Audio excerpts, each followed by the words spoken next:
আমাকে একটু বুঝাইয়া দেন। জি, কোনদিন একজন আলেমের জিজ্ঞাসা তো করি নাই। আল্লাহ পাক যদি কিয়ামতের ময়দানে জিজ্ঞাসা করে উত্তর দেওয়ার উপায় আছে? এটা আল্লাহ পাকের একটা ওয়াজ, আল্লাহ পাকের ওয়াজ। আপনারা তো সবসময় আলেমদের ওয়াজ শোনেন। 2 দিন ব্যাপী ওয়াজ মাহফিল। কয়দিন? 2 দিন ব্যাপী। কালকে এখানে আমার বন্ধু আল্লামা হামিদ জহিরি সাহেব দামাত বরকাতুম আপনাদের সামনে বয়ান করে গেছেন না? আর আজকে ওনার জায়গায় আল্লাহ পাক আমাকে নিয়ে আসছেন। আলেমদের ওয়াজ সবসময় শুনতেছেন। এই আয়াতটা সরাসরি আল্লাহর ওয়াজ। প্রমাণ আয়াতের শেষে দিন ইয়াইজুকুম লাআল্লাকুম তাযাক্কারুন আসেনি? ইয়াইজুকুম লাআল্লাকুম তাযাক্কারুন, এটার অর্থ কি? ইয়াইজুকুম তোমাদেরকে ওয়াজ করতেছে কে? আল্লাহ। আল্লাহ যে এটা বুঝলাম কেমনে? ওই আয়াতের শুরুতে ইন্নাল্লাহা ইয়া'মুরু আছে না? আল্লাহ, এই সেই আল্লাহ, এই ইয়াইজুর ফাইল। আল্লাহ তোমাদেরকে ওয়াজ করতেছেন। কেন ওয়াজ করতেছেন? লাআল্লাকুম তাযাক্কারুন, যাতে তোমরা আল্লাহর ওয়াজটাকে শ্রবণ করে, গ্রহণ করে, আমল করে নিজের জীবনের মধ্যে বাস্তবায়ন করো। দুঃখের বিষয় হলেও সত্য, আমরা কানসুক করি, শুনি, জুমার খুতবায় আয়াতটা বুঝিও না, এবং মসজিদ থেকে বাইরে হওয়ার পরে সেই আল্লাহ পাকের ওয়াজটাকে জীবনেও গ্রহণ করার প্রয়াস গ্রহণ করলাম না, জীবনেও গ্রহণ করার চেষ্টা করলাম না। আল্লাহ পাকের ওয়াজ ইয়াইজুকুম লাআল্লাকুম তাযাক্কারুন। আমার ভাইরা, দোস্ত, আহবাব, আজকে সেই ওয়াজটা আমি আপনাদেরকে একটু শুনাইতে চাই। শুনতেছেন তো সব সময় বুঝেন না, আরবি ভাষা হওয়ার কারণে আমি বাংলা ভাষায় আপনাদেরকে এই জিনিসটা একটু বুঝাইতে চাই। আপনারা মনোযোগ সহকারে শুনতে তৈরি আছেন তো? ইনশাআল্লাহ। ইনশাআল্লাহ। একটু দেখান। আল্লাহু আকবার। আল্লাহ কবুল ফরমান। আমিন। নির্বাচনের মৌসুম, আপনাদের অসুবিধা হইতেছে। প্রচার, নির্বাচনের প্রচারের হয়তো বিঘ্ন ঘটতেছে। হ্যাঁ, নির্বাচনের উপকার হয়েছে সেরকম কিছু কথা ইনশাআল্লাহ বলবো। ইনশাআল্লাহ। ইনশাআল্লাহ। জি, আল্লাহ পাকের এই ওয়াজের মধ্যে 3টা কাজের আদেশ, 3টা কাজের নিষেধ, মোট 7টা। মোট 7টা। এই দেখেন, আমি কিন্তু এটা পরীক্ষা করার জন্য বলছি। 3টা কাজের আদেশ, 3টা কাজের নিষেধ, মোট কয়টা হয়? 6টা। তা আমি 7টা করি, আপনিও 7টা করবেন। এটা তো আমি মনোযোগ ট্রাই করার জন্য বলছি। কি পরিমাণ মনোযোগ দিয়ে শুনতেছেন সেটা বোঝার জন্য। কয়টা কাজের আদেশ? 6টা। কয়টা কাজের আদেশ? কয়টা কাজের নিষেধ? 3টা। মোট কয়টা? 6টা। আপনাদের আমাদের অনেকের ভাই বোন 10 জন আছে না? আমরা সব ভাই বোন গুলার নাম মুখস্থ জানি না। অনেকের ছেলে মেয়ে 10 জন আছে না? 7 জন আছে না? 8 জন আছে না? তো ছেলে মেয়ে গুলার নাম মুখস্থ জানি না। তো তাহলে মাত্র 3টা কাজের আদেশ, 3টা কাজের নিষেধ, 6টা জিনিস কেন মুখস্থ রাখতে পারবেন না? এটা মুখস্থ না রাখার অর্থ হলো আমরা দুনিয়ার সব কিছুর প্রতি আগ্রহী, কিন্তু আল্লাহ এবং আল্লাহ রসুলের প্রতি আমরা উদাসীন। যে আমরা নির্বাচনের বেলায় যেরকম আগ্রহী, ওয়াজ মাহফিলের বেলায় এরকম আগ্রহী না। আমরা ওয়াজ মাহফিলের বেলায় উদাসীন, তার মানে আমরা দুনিয়ার বেলায় আগ্রহী, কবরের চিন্তায় আগ্রহী না, আখিরাতের চিন্তায় আগ্রহী না, জান্নাতের চিন্তায় আগ্রহী না। আমরা কবর হাসর জান্নাতের বেলায় উদাসীন। মুসলমান, কয়দিনের জীবন, কয়দিনের চেয়ারম্যানি, কয়দিনের মেম্বারি, কয়দিনের মন্ত্রীগিরি, কয়দিনের এমপিগিরি, কয়দিনের মাওলানাগিরি? 2 দিনে না, 2 দিন না। আমার আগে আর মাওলানা বাংলাদেশে ছিল না, এখন আছে? এখন আছে? আমার আগে মাওলানা এই দেশে আর ছিল না, বড় বড় বক্তা ছিল না, এখন আছে? আমার আগে আর চেয়ারম্যান ছিল না, আমার থেকে আরো শক্তিশালী, আরো বিজ্ঞ প্রাজ্ঞ সমাজপতি ছিল না, এখন তারা কোথায়? নাই। আমিও থাকবো না, আমিও থাকবো না। এটা থাকার জায়গা না তো, এটা থাকার জায়গা না, এটা যাওয়ার জায়গা। ঠিক। কয়টা কাজের আদেশ, কয়টা কাজের নিষেধ? মোট কয়টা? 6টা। আল্লাহ পাক আমাদেরকে বুঝার, স্মরণ রাখার, আমল করার তৌফিক দান করেন। সবাই বলেন আমিন।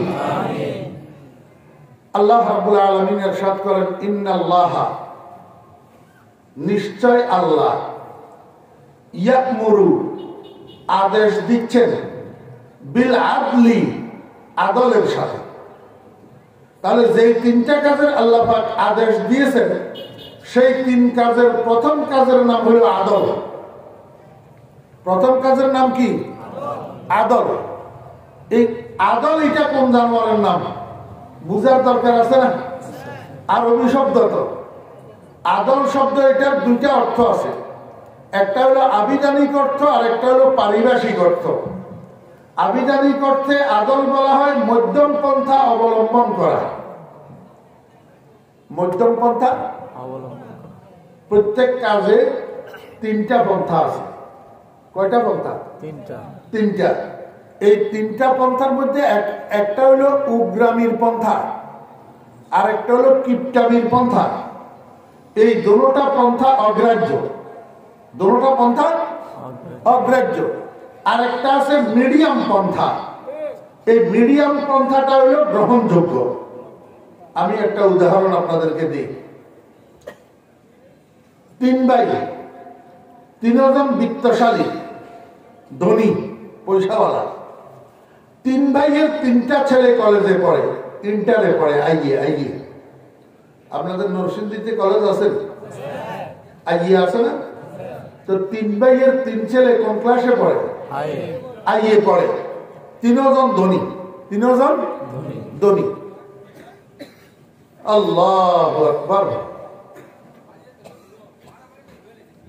বড় ভাইয়ের ছেলেটা কলেজে যাওয়ার সময় বলে, আব্বা আমার 100টা টাকা দেবে। দিয়ে দিছে 100 টাকা। দ্বিতীয় দিন আবার কলেজে যাওয়ার সময় ফলাই কয়, আব্বা আমার 500 টাকা দেবে। দিয়ে দিছে 500 টাকা। তৃতীয় দিন কলেজে যাওয়ার সময় ফলাই আবার কয়, আব্বা আমার 1000 টাকা দেবে। দিয়ে দিছে 1000 টাকা।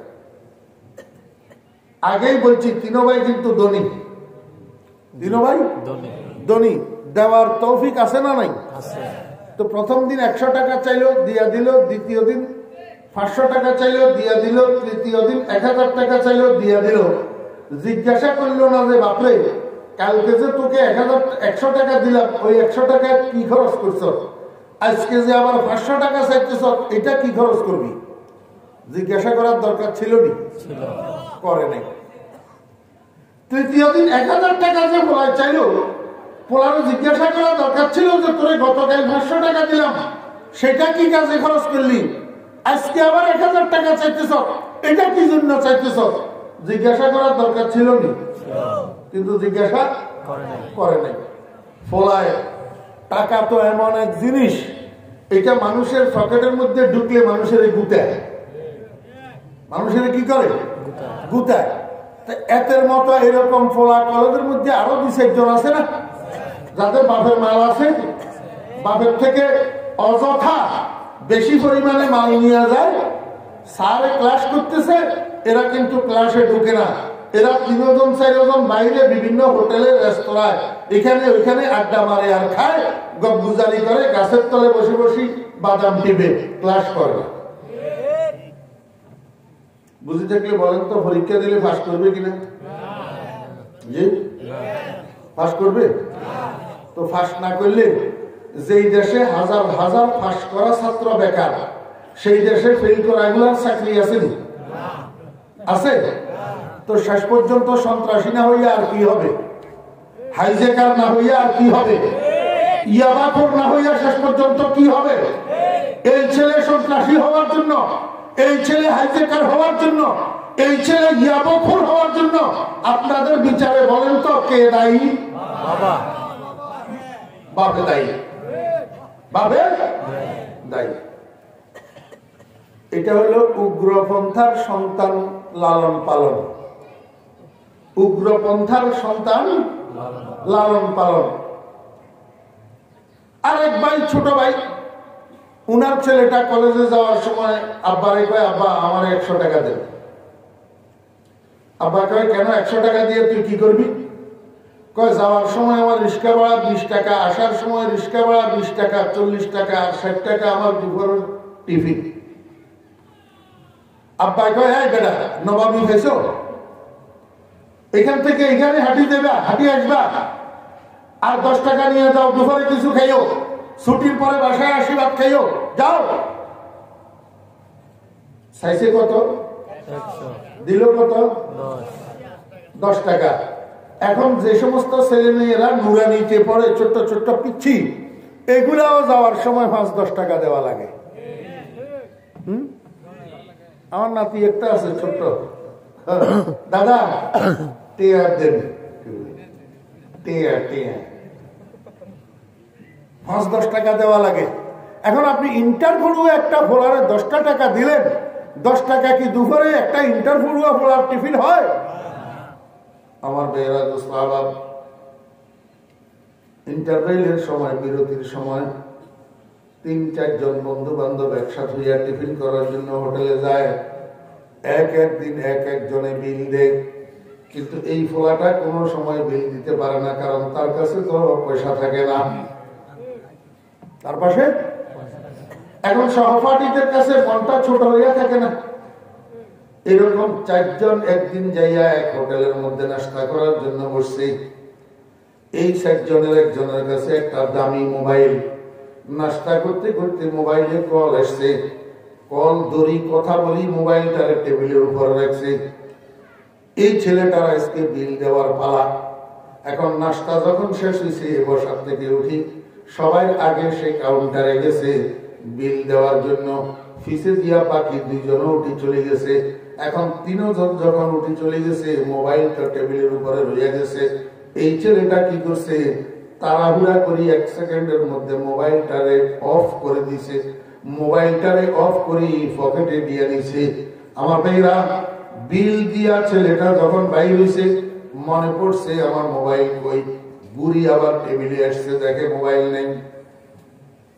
মোবাইল নাই। মেসিয়ারে জিজ্ঞেস করলো, কিরে ভাই আমার মোবাইলটা এই মাত্র এখানে নাস্তা করি রেখে উঠে গেলাম, এখন আমার মোবাইল কই? মেসিয়ার কই না, আমরা তো দেখি নাই।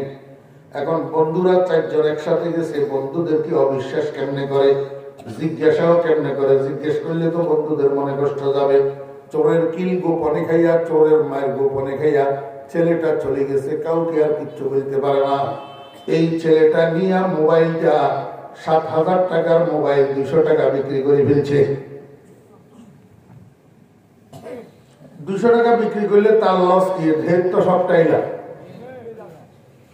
এখন 200 টাকা যখন মোবাইল বিক্রি করছে, আজকে একটু সাহস বাড়ি গেছে না? চুরি বিদ্যা, মহাবিদ্যা যদি শিখতে পারে, আমাদের দেশে একটা ভুল প্রবাদ আছে না, আল্লাহু আকবার।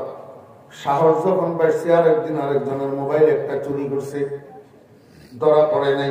আরেকটু সাহস বাড়ছে, আরেকদিন আরেকজনের মোবাইল একটা চুরি করছে, ধরা পড়ে নাই। আরেকটু সাহস বাড়ছে, 4র্থ দিন আরেকজনের মোবাইল যখন চুরি করতে গেছে, ধরা পড়ে গেছে। কলেজের ছাত্ররা দড়ি, কলেজের গেট আনি এমন মারা মারছে, মারি মারি ইঁদুর বানাইছে। মারি মারি আমার ভাইরা দোস্ত, আমার এবার কলেজের রেজিস্টার থেকে ঠিকানা সংগ্রহ করিয়া ফোন নাম্বার সংগ্রহ করে বাপের কাছে ফোন করছে। বাপে আসি কলেজের গেটের থেকে বাসায় নিয়ে গেছে। নিজের ইজ্জত গেল, বাপের ইজ্জত গেল, লেখাপড়া তো জীবনের জন্য শেষ। আমার বেহরা দোস্ত বাপুজি থাকলে বলেন, এই ইজ্জত যাওয়ার জন্য দায়ী কে? বাপ। যে কিপটামি করলেও পয়সা দেওয়ার বেলায় অন্তত এইটুকু বলতে পারত যে ঠিক আছে বাবা, কষ্ট করে আসবি আর যাবি, হাঁটি আসবি হাঁটি যাবি, রিক্সা ভাড়ার দরকার নাই, নে এই 50 টাকা নে, এগুলো দিয়া তুই দুপুরে টিফিন করিস। এইটুকু তো বলার দরকার ছিল। এখন কিপটামির লালন পালন করতে যাইয়া ছেলেটাকে জীবনের জন্য ভঙ্গ করে দিল। বুঝি থাকলে বলুন না, এই সন্তান লালন পালন এটা গ্রাহ্য না অগ্রাহ্য? অগ্রাহ্য। আরেকটা ছেলে আছে আরেক ভাইয়ের, সেটা কলেজে যাওয়ার সময় কয় আব্বা আমার 100 টাকা দেন। কয় কি জন্য বাবা? কয় আমার 20 টাকা রিক্সা ভাড়া আসার, 20 টাকা রিক্সা ভাড়া যাওয়ার, আর 60 টাকা দুপুরে আমার টিফিন। বাবা কয় বাবা এত রিক্সা ভাড়া দিয়া প্রতিদিন আইলে গেলে তো পোষাইব না, এক কাজ করিস, টমটম আছে, সিএনজি আছে, বটবডি আছে, লোকাল বাস আছে, 5 টাকা দিয়েও তো আসা যাওয়া করা যায়, 10 টাকা করিও তো আসা যাওয়া করা যায়, প্রতিদিন রিস্কে আসা যাওয়ার দরকার নাই। ঠিক আছে, 10 টাকা আসার ভাড়া, 10 টাকা যাওয়ার ভাড়া, 20 টাকা তোমাকে দিলাম, আর 50 টাকা তোমার দুপুরের টিফিনের জন্য দিলাম। বাবা এই 70 টাকা নিয়ে যাও, প্রতিদিন 70 টাকা তোমাকে দেওয়া হবে, বেশিও দেওয়া হবে না, কমও দেওয়া হবে না। এই ছেলেটা কিন্তু পড়ুয়া ছাত্র, পড়ুয়া পর্যন্ত এটা লেখাপড়া করে, ঘন্টা কামাই করে না, ক্লাস চুরি করে না, পড়া চুরি করে না, কারোর সাথে আড্ডা মারে না, বন্ধু বান্ধব সার্কেল বানায় না, সার্কেল বানায় না। আমার ভাইরা দোস্ত, আবার বর্তমান যুগের ছেলেরা তো ফ্রেন্ড সার্কেল ছাড়া চলতে পারে না, ফ্রেন্ড সার্কেল ছাড়া চলতে পারে না। আসলে সার্কেল বানালে সব দিক থেকে ক্ষতি, সময়ও নষ্ট, অর্থ নষ্ট, জ্ঞানও নষ্ট। একলা চলো নীতি অবলম্বন করলে ছাত্রদের জন্য মঙ্গল। এই ছেলে এটা একলা চলো নীতিতে চলে, কারোর সঙ্গে আড্ডা মারে না। দুপুরের টিফিনের টাইমে নিজের পকেটে 50 টাকা আছে, মনে চাইলে 50 টাকা খাইলো, মনে চাইলে 30 টাকা খাইলো, 20 টাকা বাঁচাইলো, মনে চাইলে 40 টাকা খাইলো, 10 টাকা বাঁচাইলো। এইভাবে করি সুন্দর মতো লেখাপড়া করতে আল্লাহর রহমতে ইন্টারভিউ ফাইনাল পরীক্ষায় সারা বাংলাদেশে 10 নম্বরে স্ট্যান্ড করে বসছে। সারা বাংলাদেশে 10 নম্বরে স্ট্যান্ড করে বসছে। আশা করা যায় যে আল্লাহর রহমতে এইভাবে যদি উপরের দিকে উঠতে থাকে, এই ছেলে একসময় বিসিএস পাস করবে, একসময় ম্যাজিস্ট্রেট হয়ে যাবে, একসময় এলএলবি করবে, এলএলএম করবে, ডিস্ট্রিক্ট জজ হয়ে যাবে। ও বেরা দোস্ত, আবার একদিকে না একদিকে ছেলে এটা উন্নতি করবে। বলুন তো এই উন্নতির পিছে কারিগর কে? বাবা। কারণ মধ্যম পন্থার লালন পালন। তাহলে বোঝা গেল সন্তান লালন পালনের 3টা তরিকা আছে, একটা উগ্রামির তরিকা, আর একটা কিপটামির তরিকা, আর একটা মধ্যম পন্থার তরিকা। সফলতা কোনটার মধ্যে? মধ্যম পন্থার মধ্যে। এই জন্য আল্লাহ পাক রব্বুল আলামিন কয় ইন্নাল্লাহা ইয়া'মুরু বিল আদল, নিশ্চয় আল্লাহ তোমাদেরকে আদেশ দিচ্ছেন আদলের সাথে, অর্থাৎ মধ্যম পন্থা অবলম্বন করার সাথে। হে দুনিয়ার মানুষেরা, যত কাজ তোমার সামনে আসবে, কোন কাজে উগ্রামিও করিও না, কিপটামিও করিও না, মধ্যম পন্থা অবলম্বন করো। বুঝছেন না বুঝেন? আল্লাহু আকবার।